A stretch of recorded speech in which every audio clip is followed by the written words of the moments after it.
Hello everyone, welcome to Commerce Student channel. Today's topic is features of company.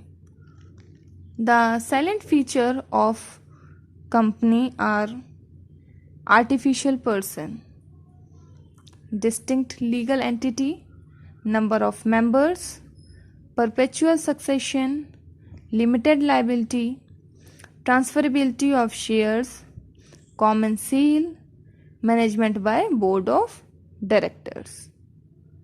First we will discuss its first feature is artificial person.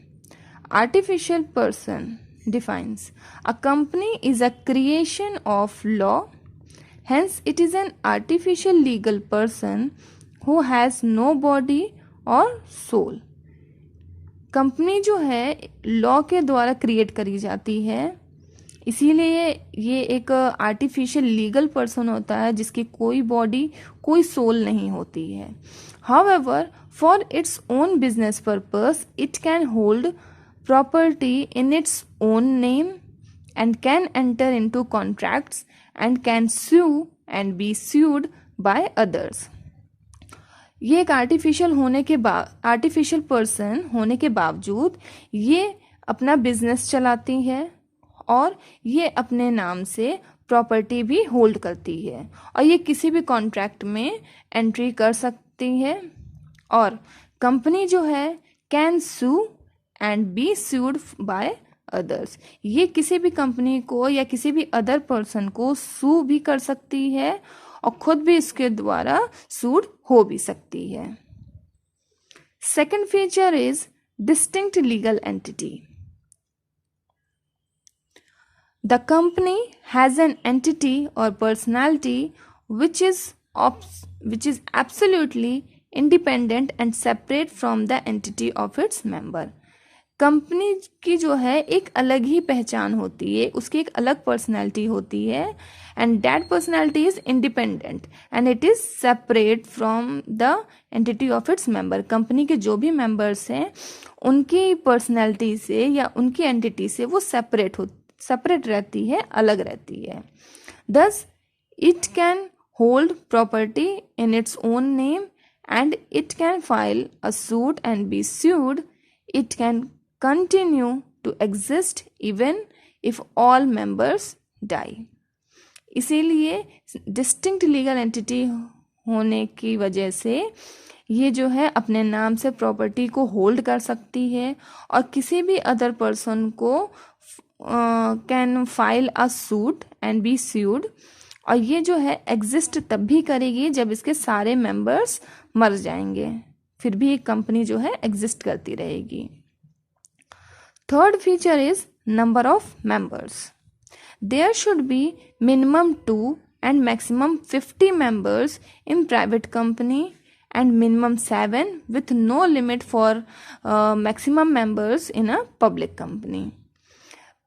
It means कि private company में कम से कम 2 और ज़्यादा से ज़्यादा 50 member होने चाहिए और पब्लिक कंपनी में कम से कम 7 मेंबर्स और ज़्यादा से ज़्यादा उसमें ज़्यादा मीन्स मैक्सिमम की कोई लिमिट नहीं है, इसमें कितने भी मेंबर्स ऐड हो सकते हैं पब्लिक कंपनी में, बट प्राइवेट कंपनी में maximum is 50.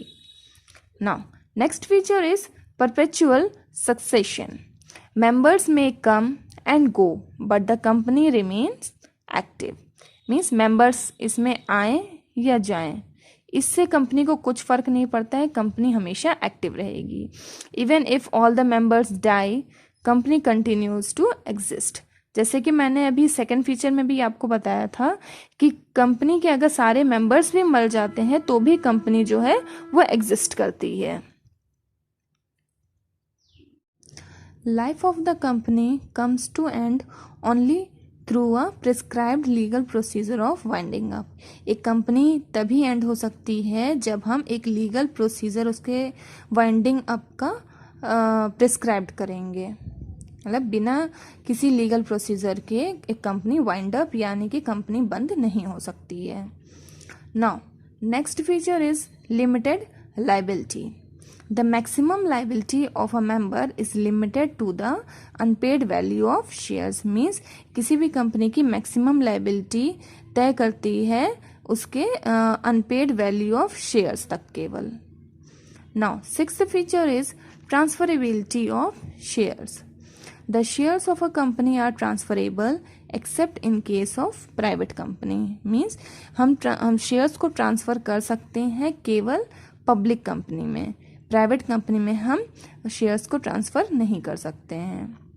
Now next feature is common seal.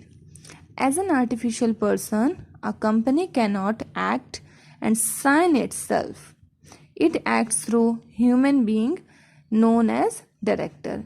जैसा कि मैंने कल ही आपको बताया था कि कंपनी जो है एक आर्टिफिशियल पर्सन है, तो फिर वो खुद तो साइन कर नहीं सकती है, इसीलिए उसकी जगह एक ह्यूमन बीइंग परफॉर्म करता है सारे एक्ट्स, उसको कहते हैं हम डायरेक्टर।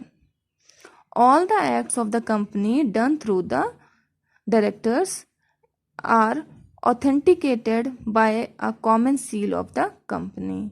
मीन्स जितने भी एक्ट्स हैं, जो भी काम होंगे कंपनी में, वो सारे डायरेक्टर्स द्वारा करे जाएंगे और वो सारे जो है एक common seal of the company के अंदर ऑथेंटिकेटेड होंगे। It is like an official signature of the company. और ये जो कॉमन सील है वो एक तरीके का ऑफिशियल सिग्नेचर होता है कंपनी का।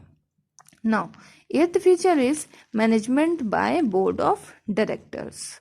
Directors are elected representatives of the members of the company. Means directors जो हैं, जो कंपनी के मेंबर्स द्वारा इलेक्टेड होते हैं, मीन्स कंपनी के मेंबर्स उनको रिप्रेजेंट करते हैं as a director. Hence through the board of directors a company is managed in a democratic manner. इसीलिए जो बोर्ड ऑफ डायरेक्टर्स है वो कंपनी को एक डेमोक्रेटिक मैनर में मैनेज करते हैं। Thank you.